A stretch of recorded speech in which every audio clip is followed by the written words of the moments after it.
Good evening, good evening, good evening. Well, I haven't put my phone on Do Not Disturb tonight, which I know will mean that at prime time UK on a Monday, there'll be lots of zinging and pinging and all good things coming through. But for the next 60 minutes, I am here with you. So I'm Jenny Kovacs. I'm known as the Queen of Being Seen, because really you being seen, being heard and being noticed is why I get out of bed in the morning. But here's what it means to be seen and be heard. It means that people really pick up what you're putting down, the difference you want to make in the world, the products and services that you might want to sell. It could be a book, it could be the difference that you make. Hey Joe, thanks for hopping on and saying hi. When you're seen, people really understand not the product that you've got, whether it's the book, the online course, the program, the coaching service, or anything else like that, the mentoring that you might provide. They actually feel the benefits, and that's what's important. So I have to report that here, live from London, it's a little bit chilly tonight. I'm actually putting on an extra pair of socks. Can you believe that? I went from having a nice bit of colour on my nose from yesterday watching the London Marathon to having a bit of a dodgy colour on my nose. So anyway, I digress. Tonight is sniff, the final part of the trilogy. So I'll take a cup of tea, a sip of tea. And tonight's tea of choice is rose, chamomile and lavender. Very tasty. No caffeine, so I'll try not to be too hyperactive for you this evening. So let's crack on. We've only got 60 minutes, and you know, please do stay to the end, because all the way through this, I'm going to ask you to type in questions, send me questions so that I can answer them for you live. Now, your questions will definitely help other people, especially if they are watching live with you, especially if you're watching on the replay. So if I answer one of your questions and you're like, oh my gosh, so much to take in or whatever else, then you can just save this and rewatch it. Now this, like the other 3 videos, will disappear at 8 PM tomorrow. So the first one has already disappeared. Once it's gone, it's gone. The second one should have disappeared as this started, but actually I'm going to leave it until we finish here. And this one will disappear at 8 PM tomorrow night. Now this is really important, because on the first night I gave you pure nuggets, and I'll go through what all of this stuff is behind me as a quick recap. Last night I gave you even more juicy orange nuggets, and tonight you'll be getting these yellow nuggets, which are more gold coloured, don't you think? And they're kind of trying to unpeel from the wool. So this is for you if you want to be able to turn how you talk, how you present, whether it's a meeting, a presentation, into something that sells what you do without all the pushing that's normally associated, the forcing that's normally associated with it, or the persuading. And I'll go through my reasons why. I've got some notes in front of me tonight, but I'll go through the reasons why that's so important. This is when you've got your products and services that you really want people to understand and take up. Okay, so let's first of all do the recap, because as every night's gone on, we've got more new people watching. And by the way, if you know of people that could really use this, they could be therapists, they could be makeup artists, they could be masseuses, they could be coaches, whether it's business, relationship, fitness, well-being, health, money, anything like that. Please, while I'm on now, because it'll be really great for them to jump on and answer their questions too, please invite them on and get them to share. Hey Faye, good evening. So invite them on, get them to share, and share it now live while they can get on there. Okay, so quick recap. So on the first day we talked about part of my thing is the head, the heart and the hands. So the head is the thinking piece, the heart is the passion, and the hands, which is tonight, is the doing, the actual doing. What do you do? So the first one we talked about was uncovering what is our unconscious or beneath the water concern. So a lot of the time we see us, that's you, the top of the iceberg by the way, and what's going on underneath, under the surface, people don't see. Then we talked about, and how that stops us. Then we talked about subconscious mind. What's in our subconscious, how stuff stops us subconsciously, so that we knew through the amygdala how fear can get in the way and how this kind of stuff can stop us too. So this is all about that. Then we also talked about, on the mind, the internal dialogue that goes on, you know, the inner voice. And the inner voice gets a bad rap, but sometimes the inner voice tells us to do something or not to do something, and how to really listen to that.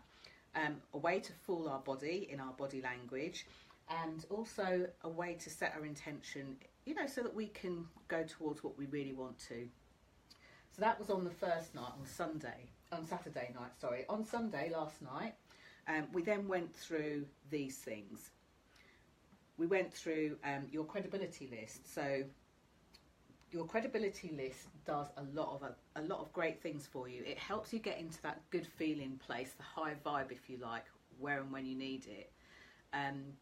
So all of this kind of stuff is really, really important when you are letting people know about your products and services, whether your stuff is hands-on, whether it's a physical product, or whether it's like a mentoring or coaching or health, well-being, relationships, that kind of thing.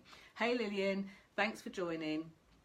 Thanks for joining. So the next piece where we talked about your people. This is the single most biggest reason that people have a go at presenting or go to networking and decide that they don't like it. They say they're shy, they say they're an introvert, when actually what really stops them is feeling like they've got that clear message. So the people that they are desperately looking to work with and to make a difference to can find them. So thank you for hopping on, Lillian. That's absolutely fine. So when you speak, you actually gather information, and we talked about that. And the reason why you gather information, you speak, but actually you hear more when you speak. It allows you to evolve your business. It allows you to evolve your offering. It allows you to hone what you're doing. And when you've done all of that and you've honed down what you're doing, then you know more about the sort of clients that you want and the sort of clients that actually aren't going to benefit from what you're doing. So that's what we covered yesterday. Well, tonight is all about, well, how do you change this so it actually goes into a profit? And here's something that's important to know. I'm just going to kind of turn my back a little bit. Once you've gone through your undercover concerns, so the iceberg, the stuff that subconsciously stops you, and the discovering what sort of things get in the way, and once you start noticing that, it then really helps you with this next stage. So the credibility list you can do at any stage, and I've already had some really great feedback from people that have got so much out the first two videos. Once that's all happened and you know more about where your people are, you actually find that you have fun with your people. It doesn't seem like a kind of strict business thing to do. You're not hunting and gathering and taking it all too seriously. But what you're finding you're doing is you're actually having fun finding your people well along the way. And it's funny, I'm on a group on Facebook, and they've started pinging now, and I said that I should have put my phone on Do Not Disturb, but hey ho, it's one of those things. So the next thing, that once you've done that, and then you know when you're speaking the kind of language that people are looking for. Like, you know, I've got clients who have like run yoga retreats and, you know, exercise studios and things, and sometimes things where the service that you're selling isn't for the end user. So like when I go into a business, for example, and sell the products and services there, it's for their staff. It's like sometimes for the director or the boards, but sometimes it's for their staff. Or you might be selling something that benefits babies or pets, but you're selling it to their owners or their parents in the same order. Okay, so when you start to speak to those people, they really start to hear you and they start to see the value. That's when you get closer to people actually saying, yeah, I need to know more about that. I need to get my hands on that. So for those of you that are watching, how many of you, I tell you what, if you fit in the category, and even if you're watching this on the replay, if you fit in the category that's, no, actually what I sell, I get to speak to my customers directly, so I get to sell directly to them, give me a thumbs up. If what you sell is to the owner or the parents, give me a love heart. And if it's something else, give me a crazy sign, one of those, just so that I can see and I can tailor make this to you. And by the way, on this one, even though it's 60 minutes, I'm also going to take live questions. If you have them, I hope you have them, because why not take advantage and get those while you can. So we've got a couple of you that do the stuff that goes directly to the clients, and it looks like maybe one or two of you that have a service that you sell to a parent or an owner. And there's no dodgy faces, so you're quite a decisive bunch. That's cool. Okay, we'll crack on. When you've done that, you can sell your value really well.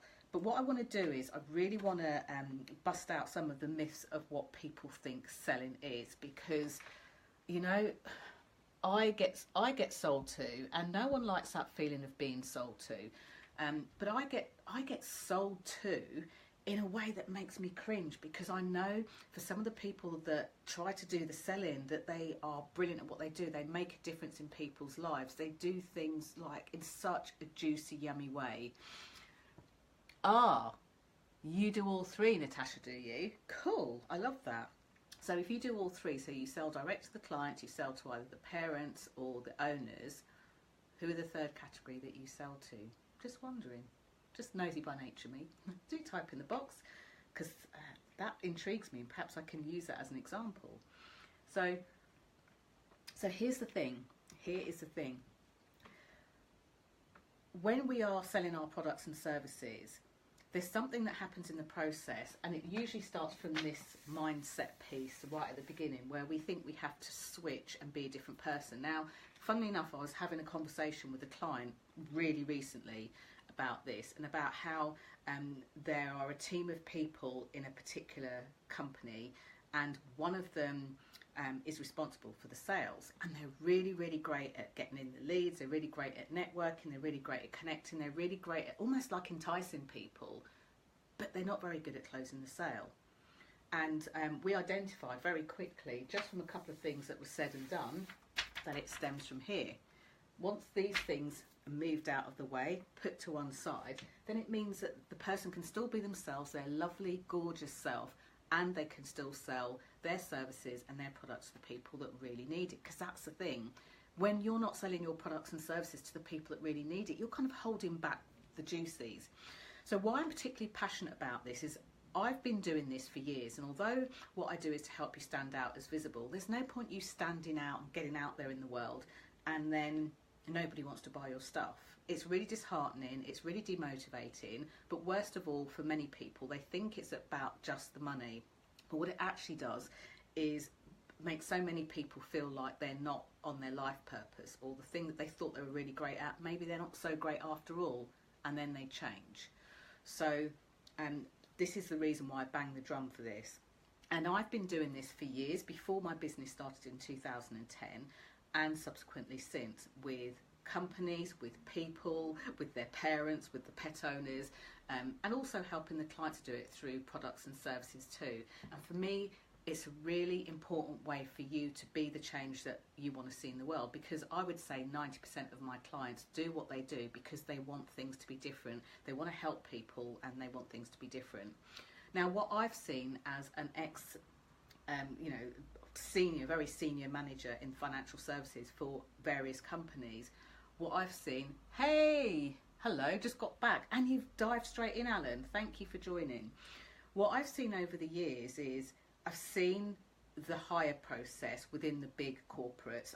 I know all about the purchase orders, I know all about, you know, how these things get authorised, and I was lucky enough to be able to build that into my system and into the way that I approach people when I started my business. And also it makes me able to consult with clients to let them know what they need to do. We're talking transportation companies, we're talking retail, we're talking fashion, you know, travel, all sorts of different industries. And it's one of those nuances that you can really glide through. In fact, the only sector that I don't have any experience is the public sector. It's the only one I don't have an experience in. But as a senior training manager, I've spoken to and sold to and offered services to people from CEOs, MDs, and I present regularly to companies. Now, it's not my style to post every single gig that I have and who I speak to. You know, I've had 2 business meetings today, and I'm certainly not about to blast it all over Facebook. It's just not how I work. But with every meeting, even though I might have done something similar thousands of times before, I want to bring that information to you. So who here, by show of thumbs up or love hearts, actually let's go for the love hearts, I like a sea of red over the screen, who here would like to sell a little bit more, or have their clients or businesses know just a little bit more about what they do so that they could offer them their products and services? Let's see, by show of love hearts across the screen, or you can do a thumbs up if that feels better to you. But I'd just love to see that, because while you're doing that, okay, so that I get the drift of that. So while you're doing that, if you're in business and you need a way for, oh, Lucy, thank you for the love hearts on the screen. I love that. Thank you.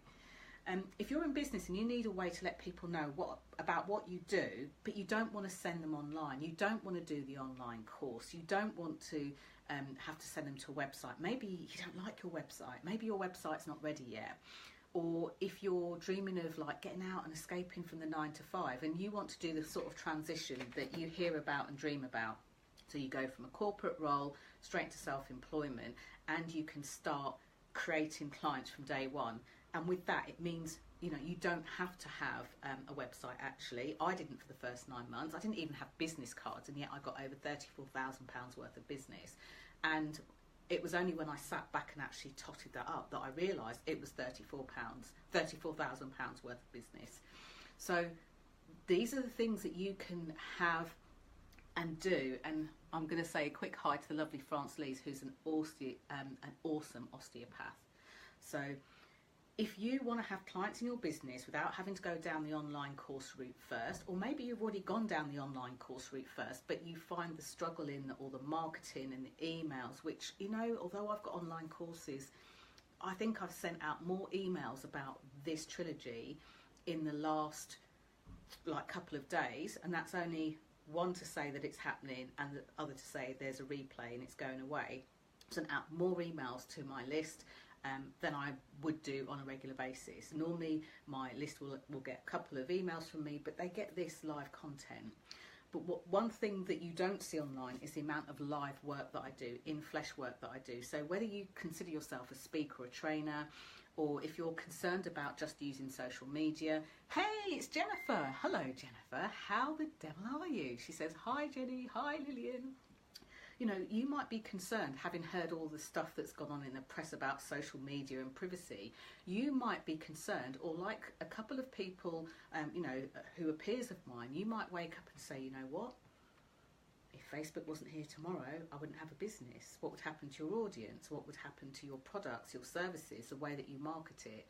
So I actually love the live stuff and I love the online stuff. But nothing is better than being in a room with your people, seeing the whites of their eyes and getting them really excited about something that's about to happen. So if you want a way to be able to market yourself, like another marketing funnel or another way to market your services, then you definitely would want to listen to this. And also, there's some of you that want to take your work into corporations. Now, I have had clients who have done all sorts of things, from angel card reading to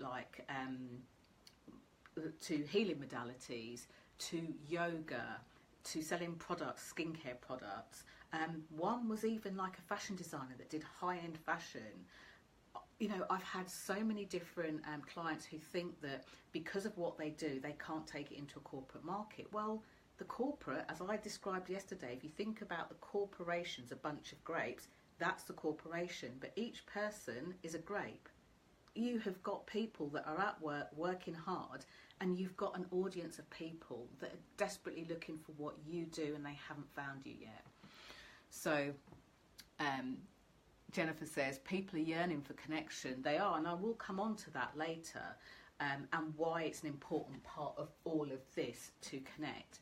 But I know that when I sat behind my desk, you know, for 17 hours a day sometimes, in a corporate environment and corporate setting, which, you know, in a job that, let's face it, I absolutely loved, I wouldn't have spent all of my time there were things that I needed, and there were like a handful, a minuscule handful of people that had the foresight to bring, for example, yoga into the company that I was in, to bring stress management, to bring NLP in there. What else did I get to experience? Oh, to bring some of the other modalities, things like tapping, EFT, or thought freedom technique, which is TFT, which not a lot of people know about.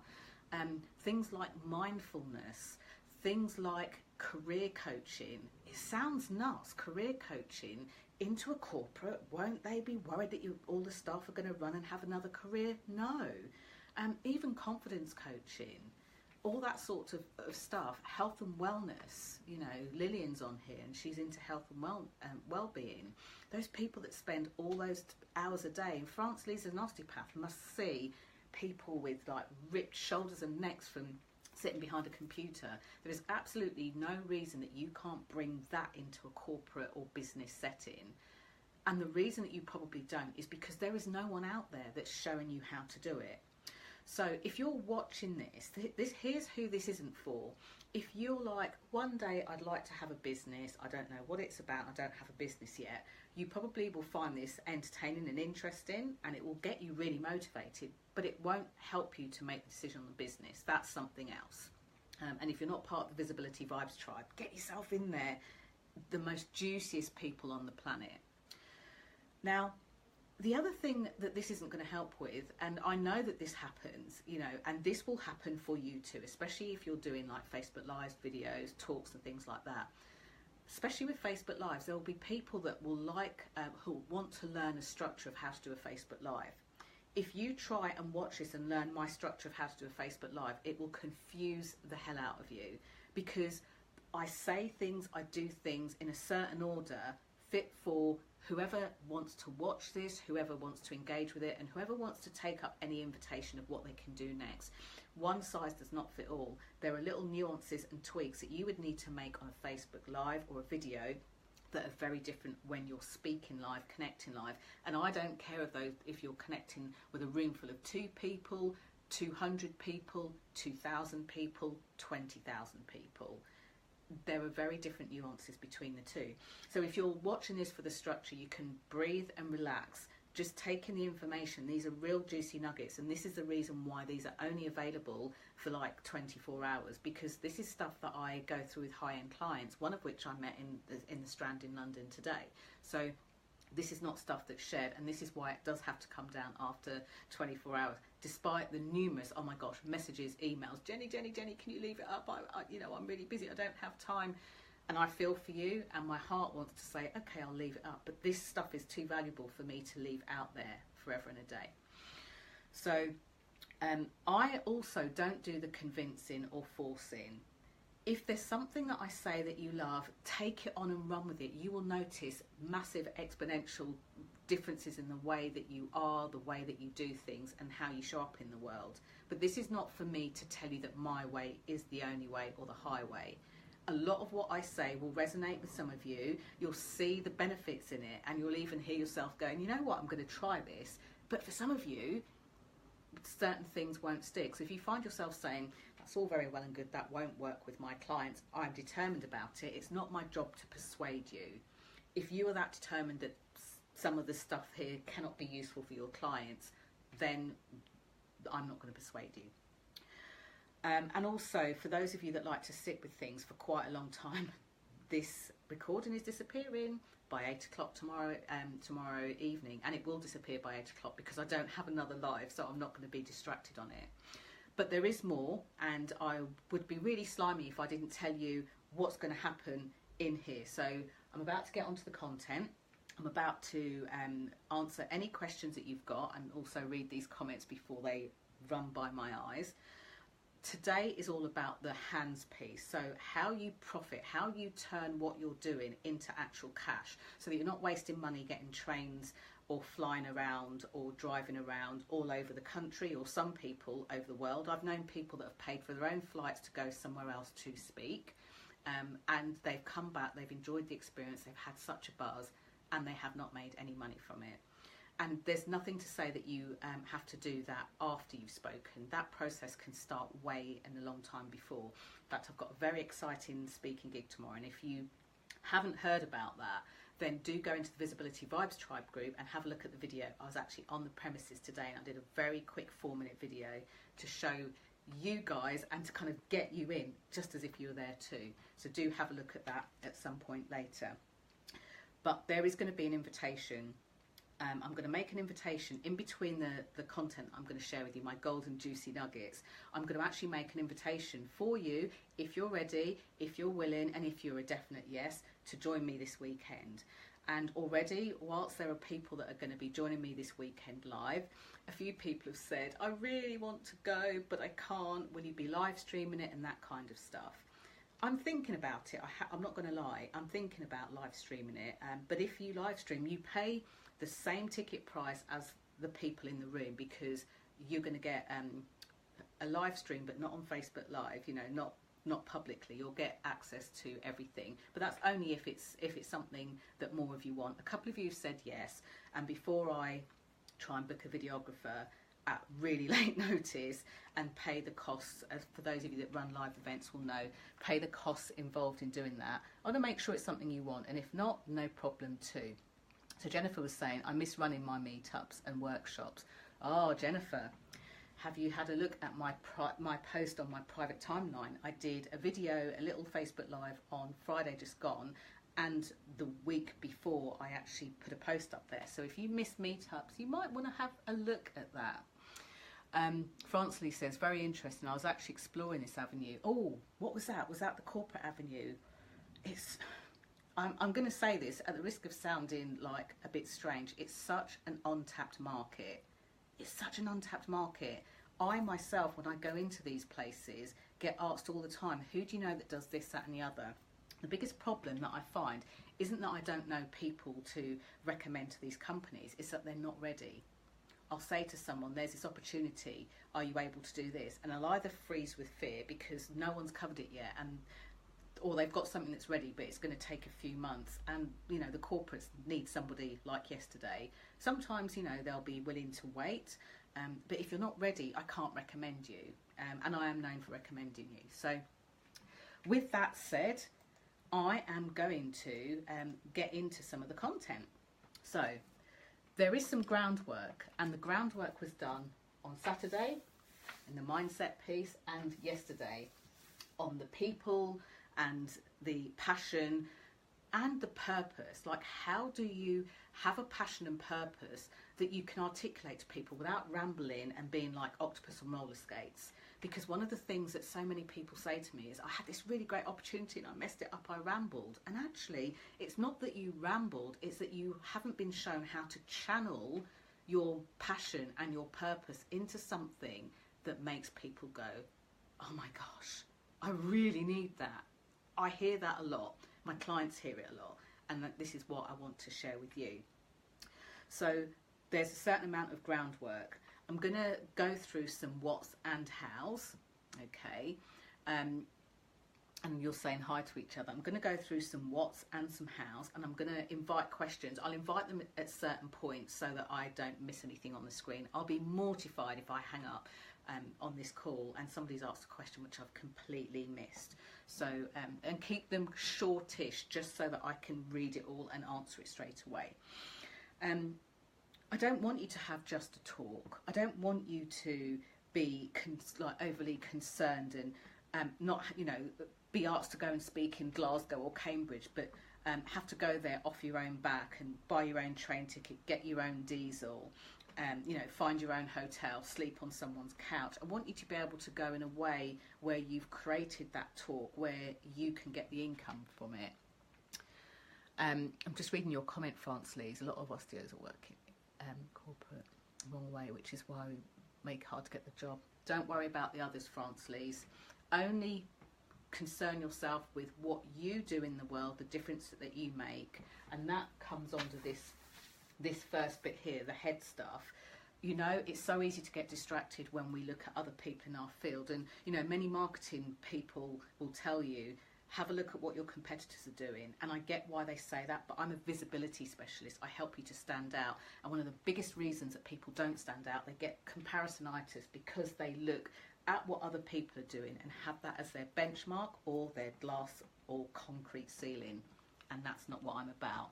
I know already how great the work you do is, and I know that you don't need to follow what everybody else does. So I don't think that's an issue at all, not for you, because I know of your work. So what I'm going to share now isn't tactics, and here's why they're not tactics. If you force somebody to do something, here's what happens. I want you to physically think about forcing. Let's say you've got a big blob of plasticine and a very small box, and you know that there's probably twice as much Play-Doh as there is in the size of the box, but you force it in. What happens is you push it in, you force it in, and something's got to come out from somewhere. When you learn sales techniques and people say, learn these sales techniques and put them into your presentations, and you speak through force, it spills out everywhere else. For those of you that are really keen on people's energy, it leaks out everywhere else, and it doesn't do them any good or you any good. It just makes you feel like you need to go and have a shower, and it makes them feel cringeworthy. So don't do it. And interestingly, as if teaching this stuff wasn't enough, as if sharing this with clients wasn't enough, on a regular basis somebody tries to sell something to me in a way where they try and force me into this box, and I want to come out kicking and screaming. So it's a good reminder of like how it doesn't work. If you push people, there's a natural rebound. So if you're being taught sales techniques to push people into things, there'll be a rebound at some point where they'll just bounce back.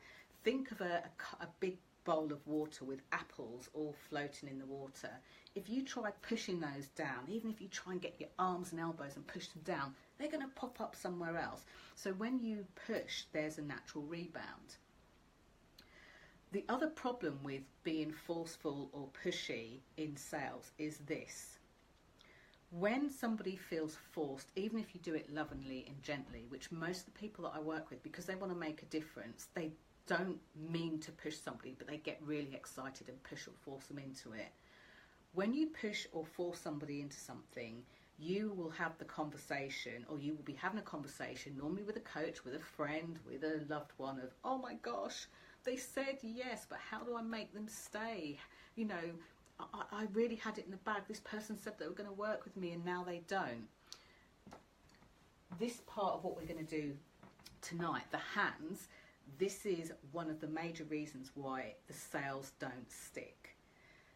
Because of the process behind it, and I'm going to come on to like the freedom of the framework in that, but the process behind it will make somebody kind of like jump out.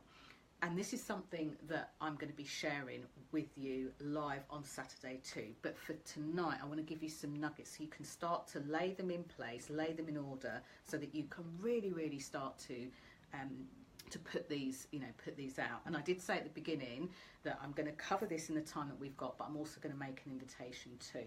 So you'll hear about the invitation, and it is an invitation. So you say yes or you say no. What you say is totally up to you and how you feel.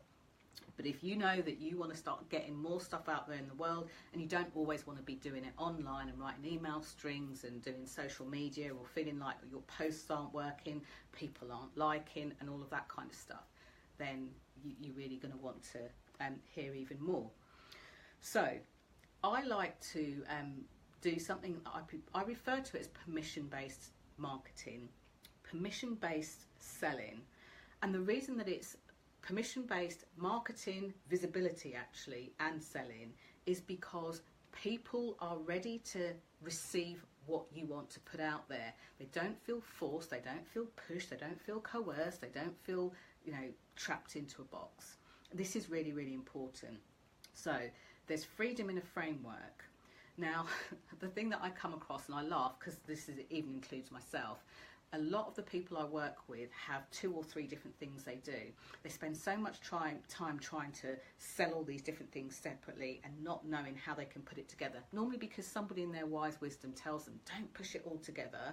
you know, that it's too confusing, pick one thing. Well, the world's not made like that anymore.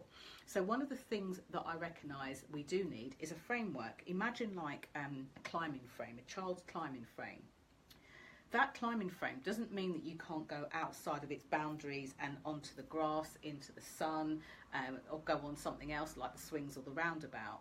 All the framework does is gives you a structure where you can hang and swing and be free. You can choose to go from left to right, right to left, up to down, or in any which way or order that you want. But you always know where you're going to go next, and you don't have that feeling where you're like, I need to make up time and I have to ramble. So I'm going to start by asking you a question, and I'll take this off the wall because I know it's a little bit far. Have a look at this. What would you do? It's got 1, 5, 10 and 20. So I want you just to take a deep breath in, close your eyes. What would you do if in your business you started making an extra 1,000 a month? Dollars or pounds or euros, that's fine. You started making an extra 1,000 a month. 5,000 a month, 10,000 a month, 20,000 a month. Or how would it feel to you if in your business you made an extra 1,000 a year, 5,000 a year, 10,000 a year? Neither of those or none of those numbers are right or wrong, good or bad, but you know that if you had the choice of making an extra bit of income in your business, you know the difference it would make. And I'm not just talking about the difference it would make to your bank account. I'm talking about the number of people that represents you working with. I'm talking about the changes that are going on in their life because of your work, because of what you've brought to them. I'm talking about the different places that you go to where you get the chance to be really juicy and really excited and speak about what you do. I'm talking about the ripple effect. You go and you have a conversation, and that conversation might only be in a meeting with one other person. They might be wanting to buy your product. They might be wanting to have more of your services. They might be wanting to talk more to find out about what you do and how you can help them or their teams or anybody else, their children, their pets. And breathing that in, what difference does that make to your life? And if you haven't already got pen and paper, scribble it down. Now, yesterday, jokingly, I said if you have a small child near you and indelible ink, then write it on them, make your notes on them. I was only joking. So, you know, and somebody came back and said that they couldn't because the child had had a bath. I mean, how rude. A clean child to write on. But seriously, get a piece of paper and write this down. And if you don't have pen and paper to hand now, stay where you are. Save this video and come back within the next 24 hours so you can watch it, pause it at that piece and write it down, because I really want you to feel into what difference that would make for you. It can't be me telling you that something would be different. It needs to be the difference that you know you would make, and that to me is really important. This is your life, and I told you I don't do pushing or persuasion or coercion. So in doing that, how juicy that feels to be able to make that difference. Maybe you're saying, it's not 1,000, it's not 5,000, it's actually, you know, somewhere in between, 3,000. That's fine. You pick your number, but also pick the difference that you want to make in the world.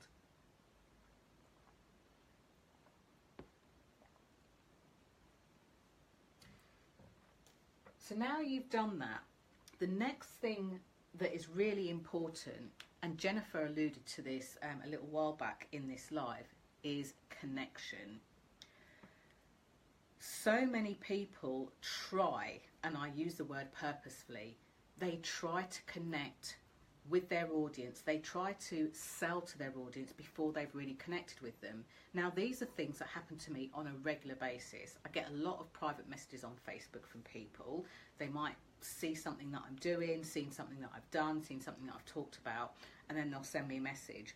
So I'm in a couple of groups, obviously on Facebook, and I really like celebrating and congratulating people. So I'll often, like, if I see something, I'm like, yes, well done, that's awesome, congratulations. Or sometimes people ask a question in a group and I'll go in and answer. And quite often, as a result of answering that, I will, 9 times out of 10, get an email from either that person or somebody that's seen what I've posted who I've never met before. Sometimes I'm not even connected with on Facebook, and they'll say, oh my gosh, that's so amazing. They won't even allude to or make the connection to how we know each other. They'll just go, I'm having this event, come along. I've got this group, and they'll add me. You know, and here's what that actually does is it disconnects you. It doesn't set you up for a sale at all. You might think that it makes your audience bigger or tell somebody about what you're going to do, but actually this is social media, guys. You know, so when you do something like that, it just doesn't work. But here's the thing that I see people do live out and in the flesh, which is slightly different to doing the social media online stuff. So the first thing is, in order to be able to go on to sell something, you need to set up the meeting accordingly. You need to know the people, who they are, why they are, what you offer in a succinct way before you've even set up the meeting. Because once you set up the meeting, there's certain information that you'll need to get. You're going to need to ask a load of questions. Because if you don't understand what the person, the organisation, the people, the pets, the children needs, you know, the customer needs, if you don't understand what they need, how on earth can you offer it to them? And Natasha says, I call it Facebook etiquette. Funnily enough, there's a really great lady, her name escapes me, but she calls it netiquette. So online netiquette, and apparently people talk about this online all the time. I'd never heard it until she said it. So yes, Facebook etiquette or Facebook netiquette. Sometimes, and you know what, I think netiquette is probably not even the right word, because I don't think people realise that it's still a matter of manners. Like, why do what you wouldn't do in the flesh online? People think it's somehow different. So it's not that they even need to be rude. It's, you know, I was speaking to a client a few weeks ago who told me that they were actually told, go into Facebook groups, anytime somebody posts something you can answer, send them a private message, invite them onto a call, close the sale. Please don't do that. It sucks, it's rubbish. And when you go out live and in the flesh, there are certain people that you need to be in the room, especially if you're selling to corporates, certain people that you need to be in the room or that need to know that you're going to be having a meeting. There's certain questions that you'll need to ask and certain ways to set them up. The shortest period of time that I've done this in is under 20 minutes. It got me a very nice, quite lucrative piece of work. And it's the gift that keeps on giving, because from that work has come other opportunities. From that opportunity has come another opportunity. And I haven't even delivered all the pieces of work yet, but I'm still getting these opportunities. That's what I want to show you how to do. That's a really collaborative way to work. That's a way to work where you're connected. So here are some do's and don'ts, and then after the do's and don'ts, I'm just going to tell you a little bit about Saturday, and then I'm going to go on to acing your audience and how to ace a live audience, whether you go into a meetup group, networking group, whether you're speaking at an event, whether you're attending an event, whether you're running a workshop. Okay, so some do's and don'ts. And this kind of touches onto the passion piece yesterday. When you're speaking to people, first of all, you need to be visible to them. So it's really interesting. I got to work with some huge companies as a one-man band business. You know, I didn't have, you know, all these different departments for them to go to. And people think that in order to be visible, that they have to create a persona or portray themselves or their business as something other than what it is.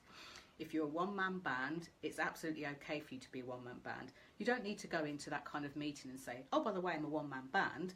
But you don't need to say, oh, well, when I get home, I'll speak to my team and hope that your 4-year-old can make loud tapping noises in the background to make it sound like you're uber busy. So be visible, but be very generally visible.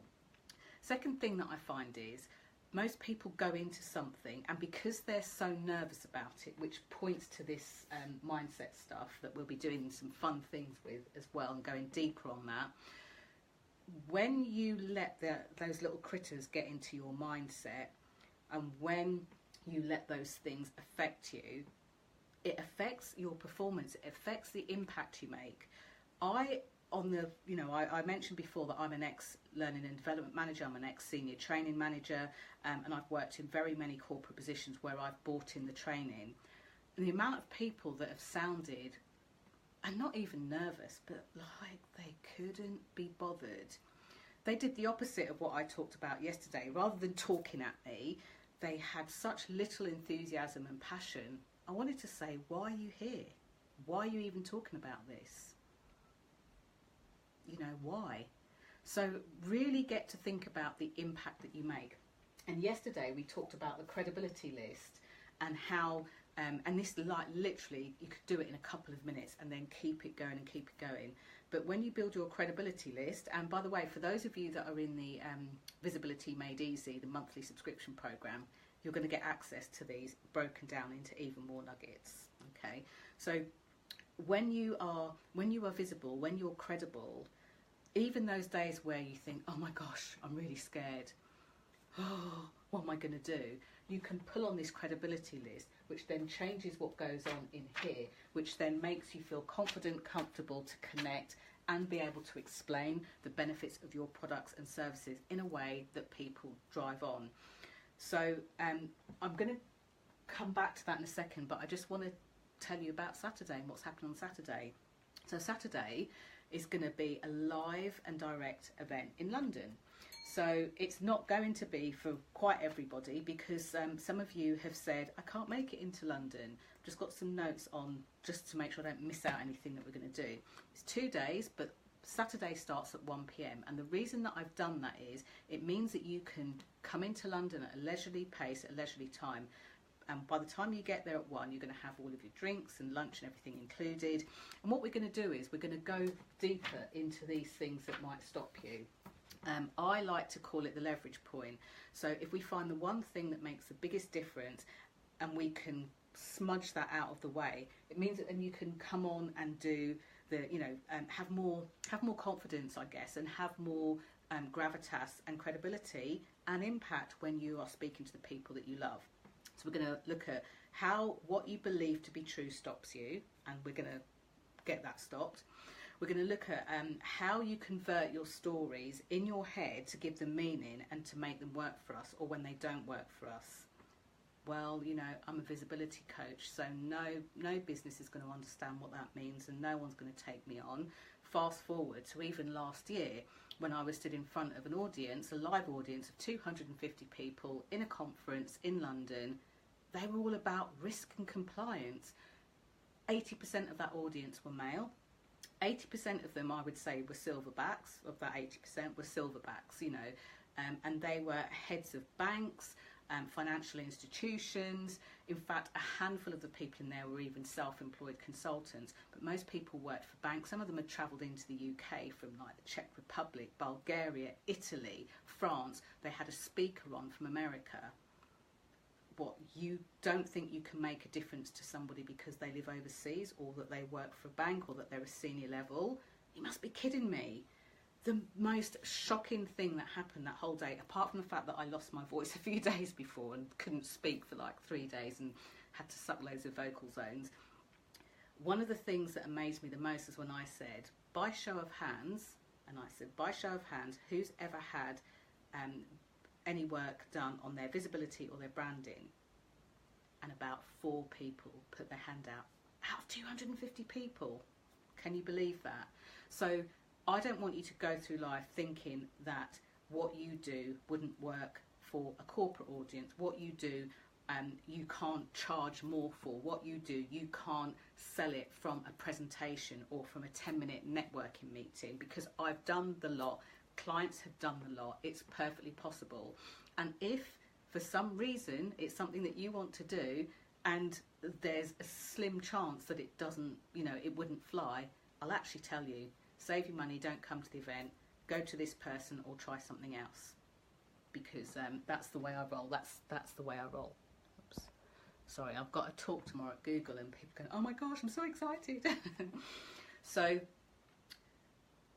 the next thing that we're going to do, after day 1, we're going to sort of eradicate and clean up the cobwebs in our head that stops us from doing things, including a really cool technique around internal dialogue, how to switch off the internal dialogue when you really don't need it.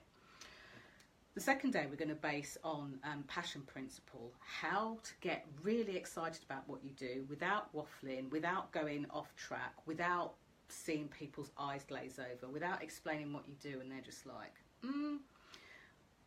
I'm going to show you how to turn that into something that they actually want to hear. And for me, I find it very easy. Yes, I've been doing it in my business since 2010, but actually I've been doing it in businesses since I was about 20. We're going to show you how to deliver your talk, whether it's an informal sit-down talk across the table with somebody or one from a stage or just something in between, a meet-up group or something like that. I'm going to show you how to do that so that you do it as you, not as somebody else, because there's nothing worse than having to take on a persona and try and be someone else. You need to do it as you with your personality. I'm going to show you how to get the engagement, and this will be dependent on what your business is about and who you help in your business and why you're in business. So there are lots of different ways in which you can do that, but this is a reason why I want a small and intimate group in the room. I'm not gonna take over a certain amount of people because I want to be able to roll my sleeves up and work with you all while you're there individually, so that you can go out with your, with your talk done, whether it's a 60-second pitch, a 10-minute talk, 2-hour talk on stage, and whether you're getting paid for it or not, by the way, because I do both now. I have a hybrid of, I'll either do talks where I can sell something or I'll be paid for it, which is what I'm going to be doing tomorrow.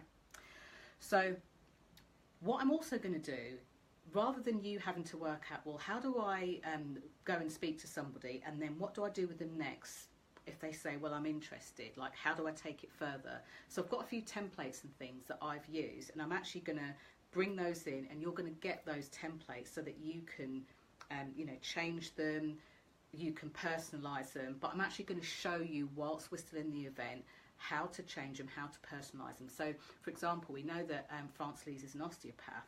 There's no point France Lees approaching maybe Boots and speaking to their senior management team, for example, about doing something for the company, not the shop, and approaching it in the same way that I might do if I'm going to talk about, confidence coaching or coaching for impact or profile raising coaching. There'll be different nuances in how she approaches them. And I would dare to say that for France Lee, she doesn't even go anywhere near a meeting in the flesh until she's got specific answers to her questions. So I'll give you checklists and bits and pieces that will show you how to do that. I'm also going to cover 4 real life case studies. One that secured me £12,000, one that secured me £4,000, and one that secured me no £1,000. I think it's just as important to share the great stuff with what doesn't work. So this way it means that you know when to go towards the opportunity or where to run a mile and don't even touch it.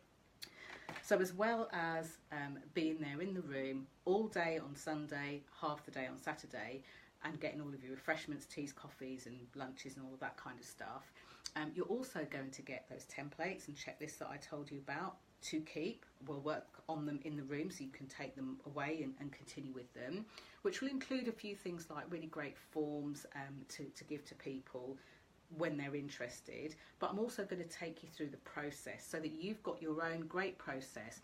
When you've spoken, you might speak at a meet-up group for 20 minutes. Now, this is probably my record. I remember being asked to explain the visibility vibe system, what it stood for, what it did. 8 minutes I spoke, and somebody said, I need you to come and do this for my business. And actually I said, you know what?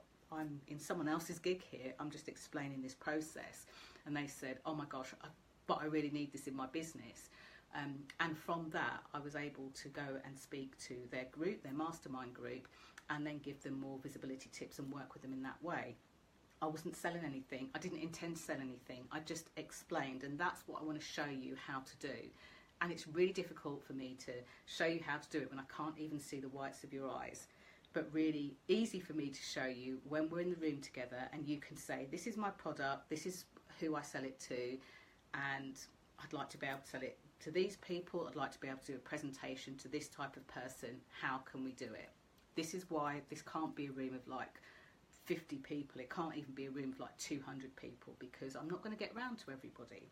So if this is something that you would dearly love, I do genuinely have a talk bright and early tomorrow, which starts, I'm going to be in London for 8 o'clock, and I will be finished at about 11. What I have done for the rest of my day, I could have put a VIP day in afterwards, but I've kept it clear, because between then and tomorrow evening, I want to keep the lines of communication open for those people who want more information. I've had a few people come to me and say, look, you know, is this for me?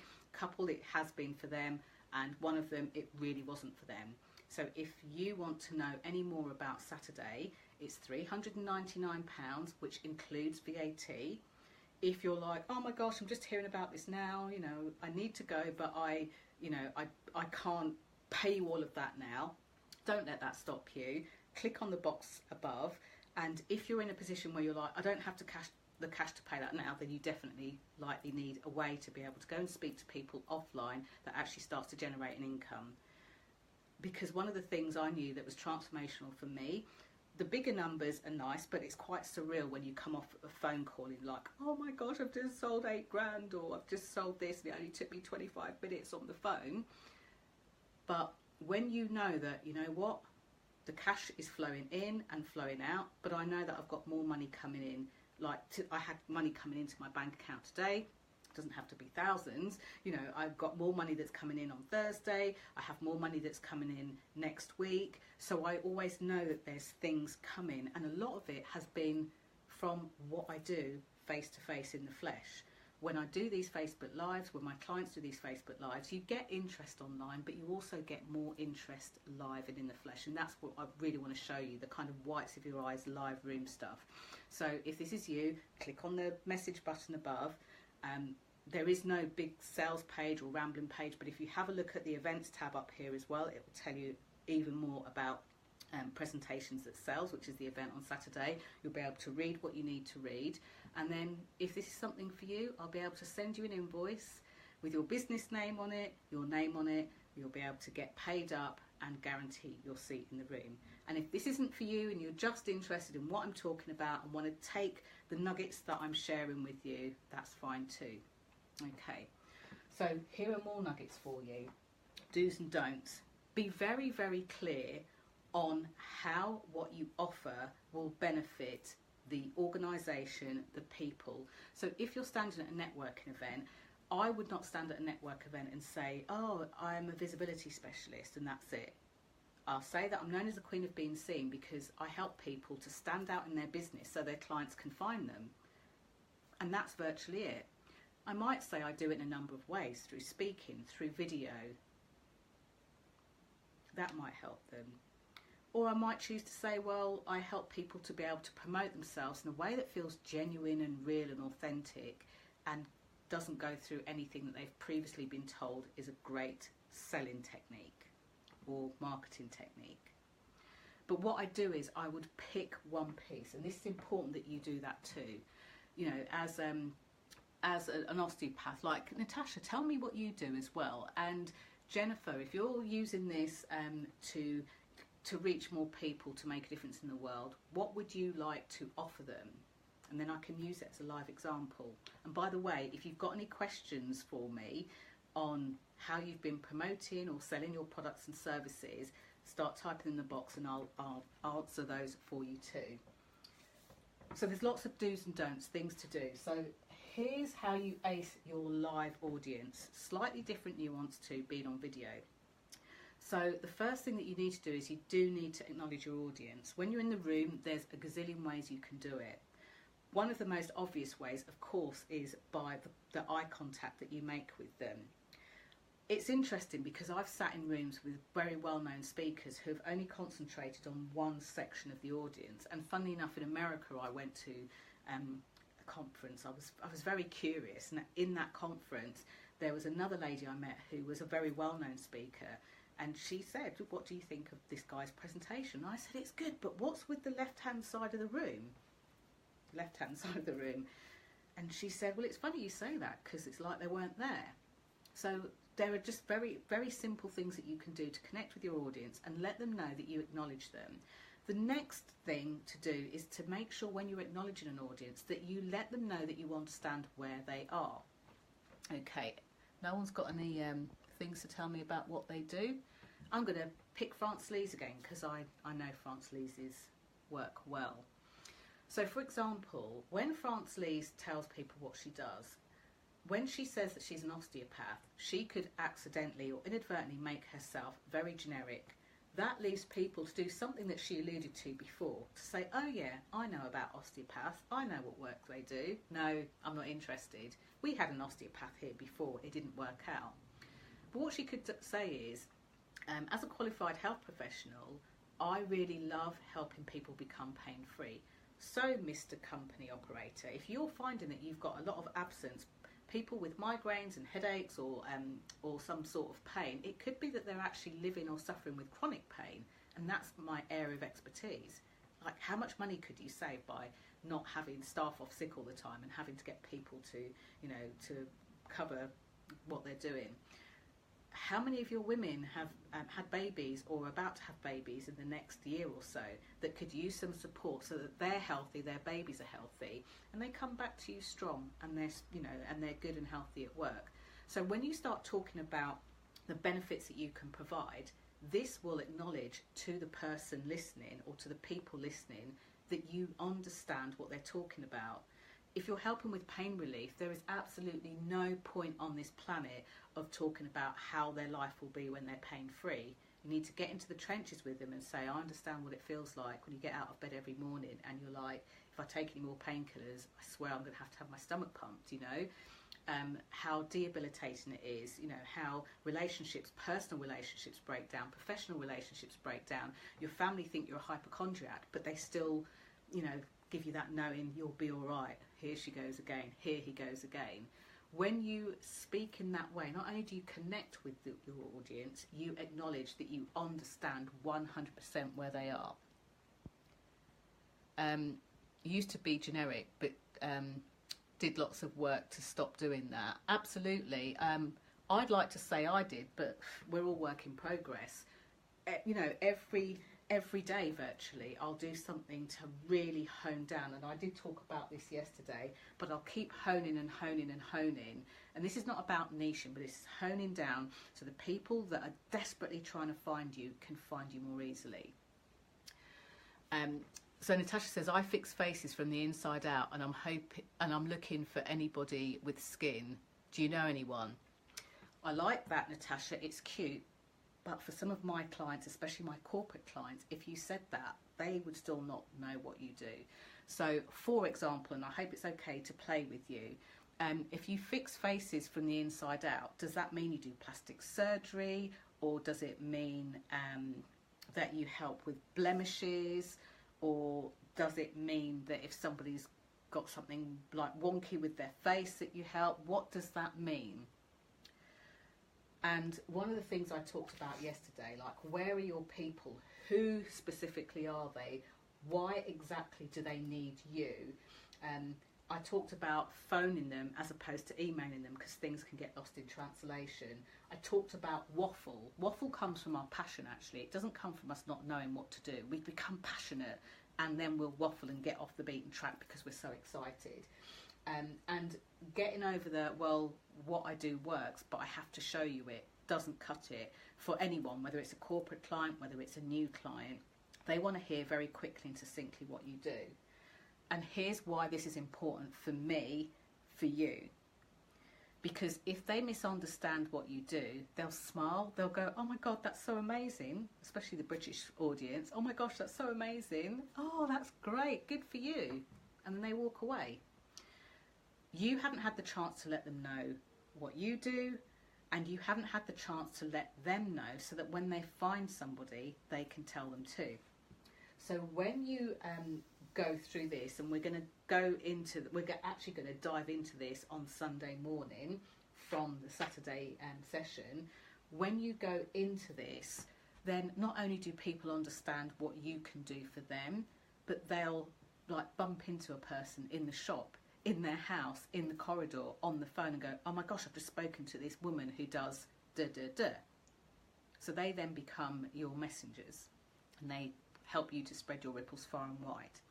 So I hope that that's helpful. I like it. The clue in what you do, I think, is because you've got Mary Kay in your middle name. Just watch that Facebook doesn't make you change that. I had a friend whose personal profile was changed overnight into a public page because they had something in the middle. So just take care. But I'm guessing that you do Mary Kay, and I've got one of your Mary Kay products. I think you might know Faye. If Faye's invited you, it's likely that that Mary Kay product might have come from you. So if it did, it's lovely face cream and great for my skin. What you might want to do is you might want to say that you help people feel beautiful from the inside out by helping them to look after their skin. That's it. What that does is it leaves people wanting more and asking more, and then they'll come back and find out more from you. Hope that helps, Natasha. Let me know, and if you don't want to let me know publicly, send me a message. Say, Jenny, you're an old cow. How can you do that? I've been saying this and I've been making my millions from it, and now you're asking me to change it, which I'm not. I'm not persuading, I'm not pushing, but I'm doing what I do with my private clients. So, and if you want to know what I said, I'm really, like, I get into a zone, I pull it out, and then I give it to you. So do go back to this recording before it expires tomorrow and make a note of it if that's what you want to do. So, oh, you like that? That's good. That's good. France Lee's got much better at listening, and now I'm better at finding what's under the iceberg of being in pain. And that's so great, because I know that you're a people helping person, France Lee's too. So that's the acknowledgement piece. The C is around connection. As Jennifer rightly said back there, if people don't feel connected to you, it doesn't matter how lovely and nice you are, they just won't want any more. They won't want to know anymore, and you'll find yourself having to push your stuff in their face. Alan says, my skin is covered in beard. How would I know if it's better? Alan. I love Alan. Alan's very comical. Alan keeps us sane, laughing and happy. So I think just because your skin's covered in beard, Alan, I still think that there are bits of skin that aren't covered in beard that you could probably still splash a little bit of Mary Kay on. We won't tell anyone. Okay, so when you're connecting with people and you're making a genuine connection with them, you're not feeling that you have to force your products and services, you're not feeling like you're having to push anything. So here's what you do. You listen. France Lees has alluded to it, and France Lees has been doing this beautifully. I know she puts in the work, and as she's gone through and done this, things are clearly transformed for her. But you listen. One of the best ways to listen, and I do this a lot when I speak, I will at some point ask people in the room for something that they're struggling with in my subject area, and I will collect that information. Now, if I'm speaking to a room of 2 people, I've got 2 new pieces of information, but very quickly I know where they're struggling with and how best to connect them. If they tell me that they're struggling with their skincare, then I'm going to say, funny you should say that. I was doing a Facebook Live last night and there's this woman who helps people with their skin. But if they tell me they're struggling with standing out, putting themselves out there, getting more people to find them, finding that they're putting stuff all over social media and it's just not working, they're wasting their time, then I'm the girl. But did you notice none of them said I'm looking for a visibility specialist? This is the beauty of being able to really put yourself out there and listen. And when you speak, because of where you are at the front of the room, regardless of the number of people in front of you, you are now positioning yourself with impact. You're now positioning yourself as the person that has the answers to the questions that are going on in their head. So Natasha is... I think Natasha is answering the question. Oh yeah, I've missed somebody. Alan, your beard is getting softer apparently, according to France Lees. Lucy says, I work with women who are fed up playing small. They know they have so much passion and potential hidden inside. I help them to come out, play big and have fun. So I'd be interested to know how you do that. Is that something that you do online? Is it something you do offline? Is it a bit of both? And when people are playing small, here's what I've found. Kind of like bleeds a little bit into visibility, but not. So we make a good combination, I think, Lucy.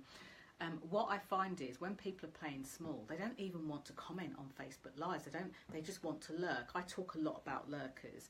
When you're in a room full of people, you will still have lurkers there. And I remember one specific talk that I did with Thomson Reuters, and there was a lady that all the way through just kept like nodding her head. And I'm not going to lie, it really unnerved me. She kept nodding her head and nodding her head. I thought, she doesn't agree with what I'm saying here. I can tell. But I'm not going to let it get to me. Good sort of, you know, stuff there. Do stuff with my body language to help me be like, don't worry about the woman that's nodding, nodding, nodding. You know, in my head, she was probably saying, oh my gosh, get her off the stage. Now, when I finished this talk, I asked if people had questions, and they all came with different questions. And she put her hand up, and I literally, I'm sure that I didn't even do this quietly. I kind of went, took a deep breath in, bracing myself for the barrage of abuse I was going to get. With her pen, she went, you are so spot on. Everything you said, I completely agree with. I was writing it down. Everything you said, I completely agreed with. So the moral of that story is, when you get your head right, you listen to what your people are saying, and you really connect with them in a way that they feel, and a way that they hear, and a way that they can acknowledge, you do make a connection. And apparently, who knew? I made a difference to how she was going to be moving forward. So really, really important to, in that live situation, be able to take that information and do something with it quickly, which is what this event's about. It's not about sitting on stuff and having fistfuls of notes. Natasha is responding to Alan's fuzzy beard.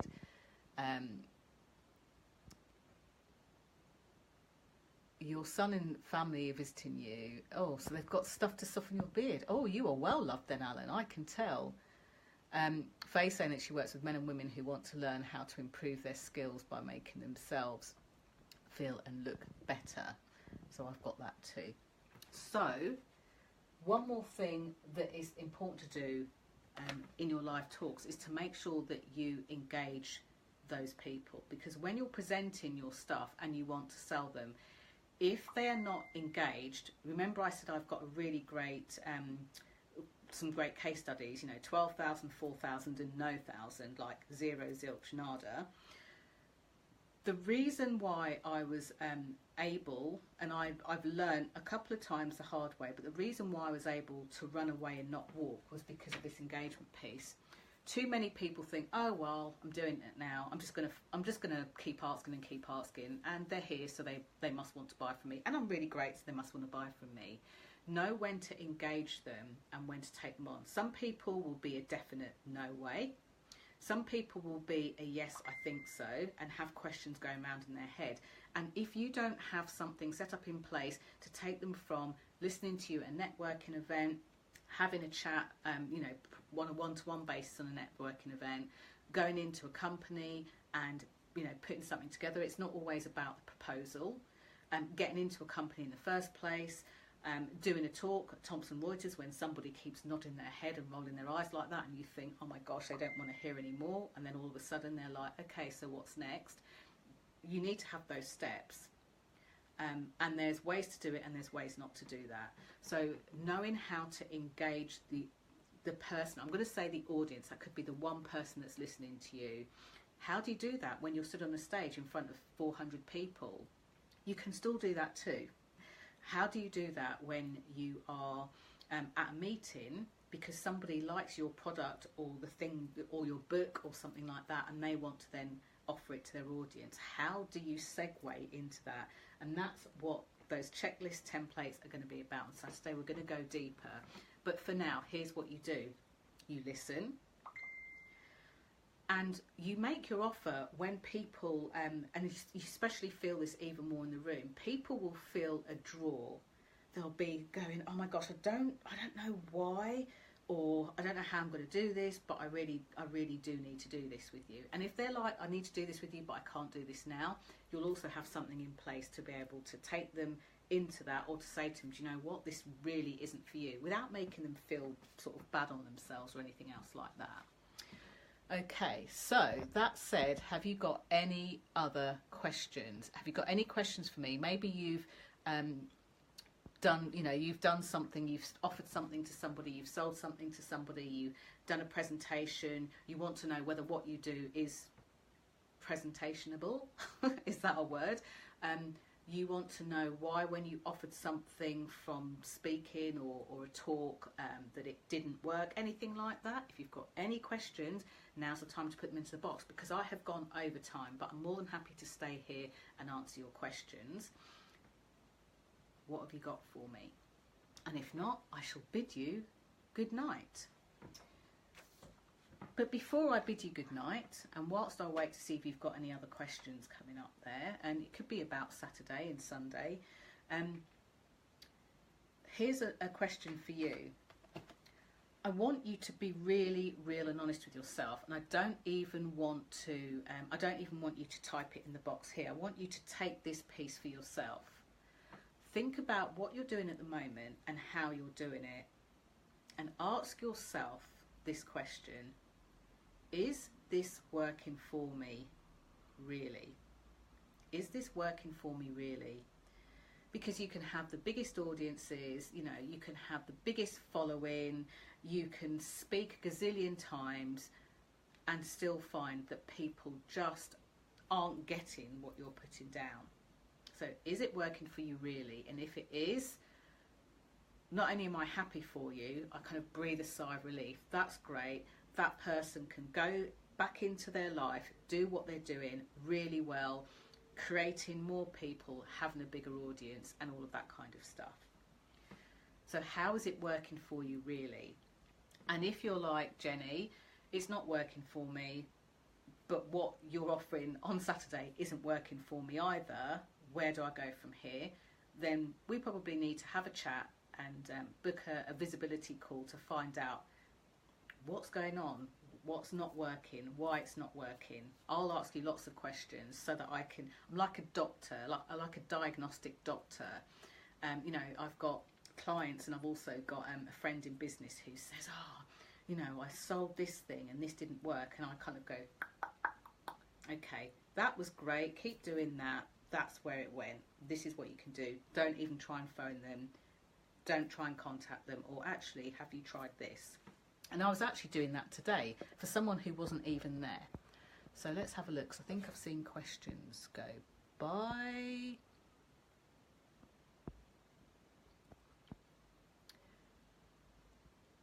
Yes, Natasha loves the sound of what Faye is offering.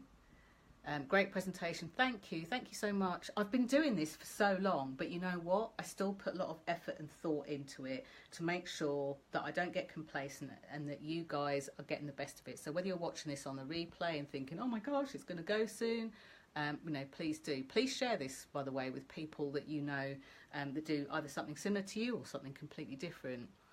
France Lee says, would you say that if you do work online, it's best to do the presentation online as well to keep the format? It depends. It depends on what it is you're offering. Common sense would say it sounds great, but if the people haven't found you online yet, then that's going to be quite difficult. I generally use a hybrid. I go out and do stuff live because I like networking, whether it's a meetup group or whether it's an event. I do some stuff live and I make sure to let people know that it's an option to do something with me online. So it depends on what you're offering and why, France Lees, and this is a great question and a good answer for anyone. If what you offer is purely and only online, then one of the things that you need to make sure you're doing is being completely visible consistently online, because if you're not consistently visible online, people won't know you're there. Therefore, if they don't know you're there and you have got online stuff, they won't even be able to find you. So there's a lot of moving parts that go into the online stuff. However, if you also love networking, and I personally love the traditional networks. There's 4 Network run by Brad Burton. There's BNI. There are chambers of commerce. Believe it or not, chambers of commerce. When you get used to being in an environment with all sorts of different businesses, and letting them know about not what you do, but what you do for clients. That you might say, you know, I really help people that are really suffering in pain. I'm just going to kind of make this up, Frances. And when you say that kind of thing, people will definitely identify with, oh, okay, yeah, I've got an aunt actually who lives with chronic pain or whatever. At which point you can say they don't even need to come to me anymore. They can, you know, register for my online course and that can help. The thing with that is you sometimes get people into an online course that don't do anything with it. And for the business owner, that's a little bit disheartening. Or you might get somebody that does something on an online course but needs more. And I've had that too, where people have done the monthly subscription piece, which is now called Visibility Made Easy. And they, you know, look at the sales components, look at the visibility components, look at how they can hone their audience, plan their business. And then they're like, Jenny, I love it, I get it, but I'm not holding myself accountable. I need someone to hold me accountable. Do you do one-to-one work? So think about it from a place of what do your audience need, okay? So it's a bit of a long answer to a shortish question, but if you're doing stuff online, get really good at marketing yourself online, but there's no reason why you can't do stuff offline. You know, I know, and you will know, many big people out there that do a hybrid of both. They'll go and speak to an audience, and that audience will then come into their online you know, programs and products and list, database or anything else like that, because there's stuff that's being put out. So that is really effective. Lucy says, do you teach how to structure a 90-minute talk? Also, I can't come on Saturday, Sunday. How else is it possible to work with you? There are a couple of different ways you can work with me. I've actually got a nice sheet that I can send you, and you can have a look at that, but don't make the decision from there. Book to have a call with me. Let me find out where you're at, and let me find out if I'm the best person to help you, or you might need something on an interim. But the short answer is yes. I actually started off this business making cakes and chocolates on one hand, true, and doing training and coaching on the other hand. And the coaching and training that I predominantly did was speaker coaching. So what I'd actually recommend for you, Lucy, is the framework that I was talking about, the 7¼ step framework, where we work a talk so that you can actually deliver that as a 90-minute talk, as a 10-minute talk, as a 45-minute talk. You'll know which bits to take out and which bits to leave in. This is why it's a framework. It means you can swing from 10 minutes, you know, there's 45 minutes, webinar, look, no hands, it's a 20-minute talk, and you can just like mix it up as you want. But you've got like the key ingredients and the components to be able to deliver that. So yes, I do that. Just send me a message on the message button there, and I will let you know what you can do and how you can do it. Faye, it's working slowly, as you know, Jen, and it's thanks to a few changes that you suggested. I love Faye, so she could say anything and I would just be like, it's beautiful. If you get the opportunity to network, how do you do it without coming across as me, I person? Okay, I'm going to share with you a super great networking tip. This is great if you don't actually like networking, if you don't think you're a people person, you don't want to come across as me. What you do is you go to your networking event, and I've done this on my own as well as with people. I went to a meetup once where there was a talk going on, and at the end, it was in the evening, not a breakfast, I went to the bar, ordered myself a nice glass of rosé wine and a packet of crisps, and I just sat back. Well, I leant back on the bar and just watched the room of 40 people where they did the whole running and throwing the business cards in each other's face. Here's my tip. Stand back and observe the room. Like anywhere and anything in life, there'll be people that you feel drawn to, people that you warm to, and people that you'll be like, oh my gosh, get them away from me. When you stand back and observe the room, you get to a sense of some of those people. But here's what happens. You'll stand back, and after they finish throwing business cards at each other, they'll start to notice that you're standing there. And I do this a lot at many business and networking events. If you've ever met me live, you would have seen me do this. It's not even like a strategy. It's just, you know, I'm curious and I like to see what people do. And then little by little, people will start to come and literally queue to speak to you. It's really weird.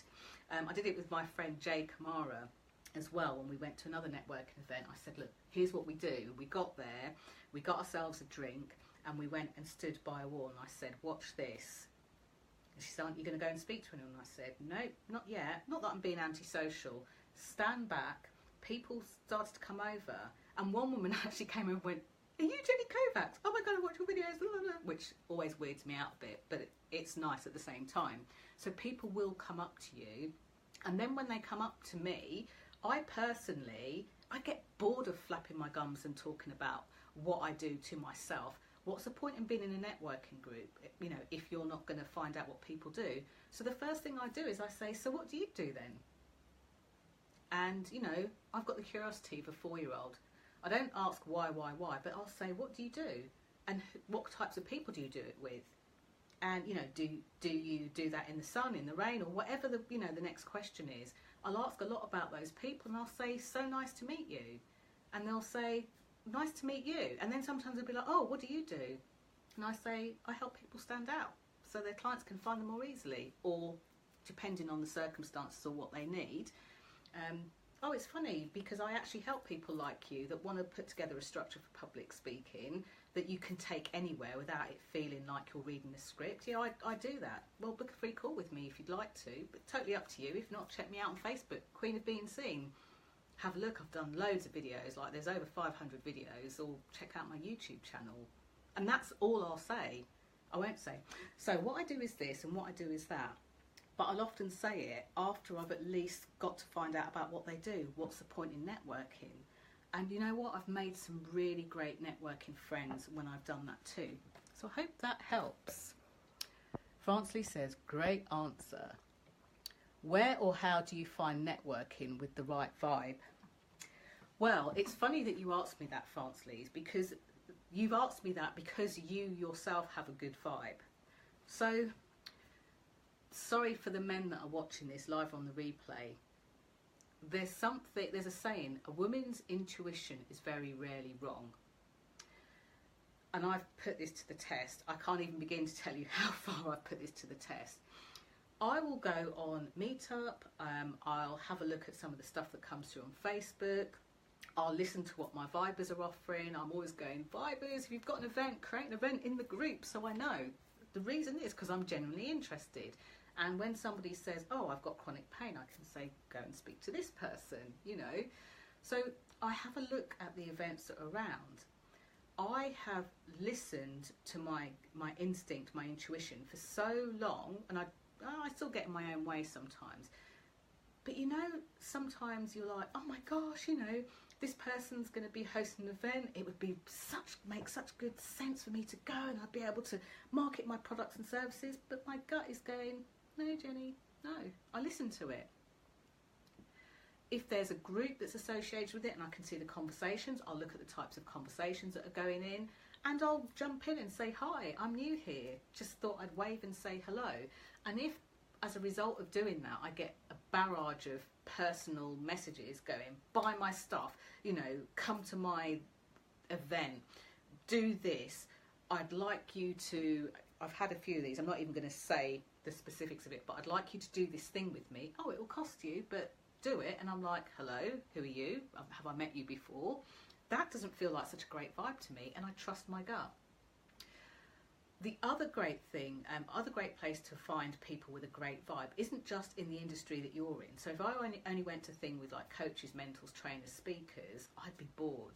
I like to go to, guilty pleasure, but I've got a financial services background. I actually enjoy going to financial services expos. I just go around and ask people what they're up to, what they do in their business, and 9 times out of 10, they'll just say to me, well, you know, having a problem with this member of staff at the moment because, you know, they're a really great salesperson, but they're not closing enough deals. And I'm like, oh, it's funny you should say that. I help people to increase their close rate. Oh, have you got a card? Yeah, I have. Can I give you a ring tomorrow, or shall I wait until Friday when you've had a chance to get rid of the backlog of this? Oh, it'd be excellent. In fact, could you email our HR person? Da, da, da, da. Yeah, fine. I'll send an email just to let you know I'm going to be calling you on Monday. Da, da, da, da, da. Done. As easy as that. So I feel into the vibe. Does that even make sense? Sorry, I get so excited. I spoke so quickly there. All my words probably went into like a long hashtag. I find networking hard if I go by myself, as I absolutely hate talking about me, believe it or not. So I prefer to go with a buddy, and then when I'm approached, I say, I'm here with my friend who does so and so. That's great. But what I fear for you, Natasha, is that it's cut the rest of that message off. What I fear for you, Natasha, is it's a really great way to be less visible and to hide. And for the lady on here who said that she helps people to stop playing small, that is actually a way in which we can keep ourselves small. I love meeting people, I love talking to people, but I'm not going to lie to you. There's a point when I go into a network event, and often I'm there on my own, I've been invited, maybe I'm speaking, I've got to at some point go into that room on my own. And there is a moment where, though I'm kind of excited and curious about what's behind that door, even I will go, oh my gosh, I've got to go in on my own, what if no one talks to me? So what you do is, you take care of yourself. If you are going by yourself, take care of yourself. You go in, get yourself a drink, if there's food and nibbles, go over and get something to eat, and then you literally just stand somewhere back and just take a few deep breaths, keep cool, keep calm, and just observe other people in the room. You might see a couple of people talking, and if people don't start coming up to you immediately, which they don't always come up immediately, you can go over and say, do you mind if I join you? I'm here by myself and I just wondered what you two do. So you then put the conversation back to them. Does that make sense? So do it, do it, do it. You'll love it. And I've met, honestly, I've got people who are friends to this day from, you know, networking events that I attended back in 2010, or, you know, projects that I did when I worked in these big companies, and people that I connected with who feel like sisters from another mister, or brothers from another, you know, from another mother, and all of that. So yeah, you just don't miss out the opportunity of meeting great people, but you don't have to meet them and go straight in. That's what causes the anxiety. Yeah, some networking groups are like being thrown to a pack of vultures. Yeah, if I've ever been to a networking group that's like that, I very sweetly back out and decide not to go again. Yeah, and this is why I'm passionate actually about helping financial advisors, because dare I say it, they're the worst culprits for going up and saying pensions and pushing cards in your face and flapping their gums at you and not letting you come up for air and pinning you back against the wall. They are the worst. Sorry, financial advisors, I love you, but you're the worst for doing that at networking. And then he said, then you won't. Then I won't walk into a bar either by myself. I'd wait outside. Maybe that's my own lack of confidence. I wouldn't say it's a lack of confidence, but oh gosh, I wish I could meet you on Saturday. There's some really cool stuff in here. There's an exercise that I did in 2012 for the first time with a group of people, and we had a conversation. The lady told me what her concerns were over 12 minutes, and in the last, over 10 minutes, in the last 2 minutes, I made a couple of suggestions based on how she described stuff in her language, what she did with her hands, and she was like, oh my gosh, that's really weird. I don't actually feel that scared of doing that anymore. And that stayed with her. Now, that makes me sound like Darren Brown. I don't hypnotise people or do anything else like that, but I'm really good at spotting the things that stop people, even better in the flesh, because I can see them. So what else? You're like me, Natasha, you hide. Yeah, we hide, we've got good reasons to. And in this segment of the trilogy, I talked about this. The hiding piece serves a purpose, and when you get to the bottom of what purpose that serves, it makes it so much easier for you to step out and acknowledge its protection of you, but also acknowledge the possibilities. Because when you hide, those people that you're so passionate about helping, not only can they not find you, they're going through their own form of anxiety. You've got the ability to help them with your personality, what you do and how you do it. And because you were so busy or we are so busy in our heads, or you're being busy in your head being scared, while you're looking down, they're wandering around going, who can help me? Well, there's a lady called Natasha around here, she can help me. Natasha's going, oh my God, this is so awful. I don't want that for you. I don't want it for the people that you help. There's a line between hiding and doing it the way you've described. Absolutely, absolutely. You'll know when you're hiding because you want to put yourself out there. You're not putting yourself out there, and people just aren't coming to you, you know, or you're getting people. I had this at the start, and it was really annoying for me. I was a £1 million seller at Thomas Cook's, and I helped other businesses and people make like millions of pounds. Yet when it first came up for me, I was hiding, and it wasn't serving me because I wasn't getting access to the clients I wanted. But here's where it really hurt. I was having a conversation with somebody one day at a networking meeting, and I'd been going there. I think I'd paid a year's membership, so I'd been going there for a while.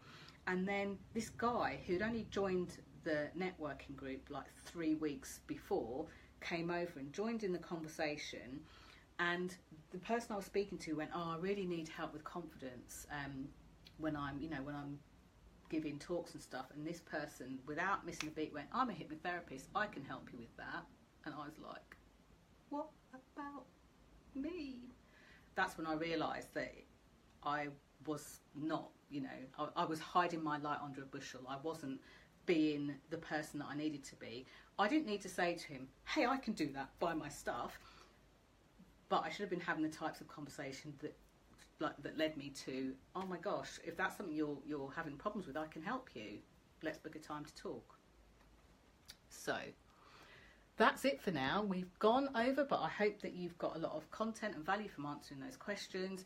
Thank you so much for joining me. If you can make Saturday, I'd love to have you there. Think about the figures that you want to make a month. I know that £399 including VAT might sound a lot, but you know what? If the first thing that you offer is going to be £500, £1,000 or more, or the gift that keeps on giving, so you get a certain amount of payment for something and another opportunity, I would say it's definitely worth it. But more importantly, it's definitely worth it so that you get to make the difference that you want to make in the world. Thank you so much. Alan's just put a comment on there about his public speaking courses. So have a read of that. Take a look. Send me a message. I'm going to go to bed soon because I've got to be up really early tomorrow and do my talk. And then I'm going to basically have from 12 midday to 8 o'clock, I will be looking at the message box. If you want to speak to me, don't delay. There's been a couple of people that have gone, "Jenny, I really need to talk to you, I need to talk to you," and then disappeared off. That's no good to me. I can't work out what help you need and who you need it from. It might be me, it might be someone else. So thank you so much for coming. Thank you so much for watching. Thank you so much for sharing this with other people and inviting them on. And please do share this like now, tonight, with your friends, other people that may be thinking of getting out there and speaking, who've got businesses who need to sell their products and services, because this will disappear at 8 o'clock tomorrow evening. Thank you so much. I look forward to seeing those of you that are coming on Saturday. Bye for now.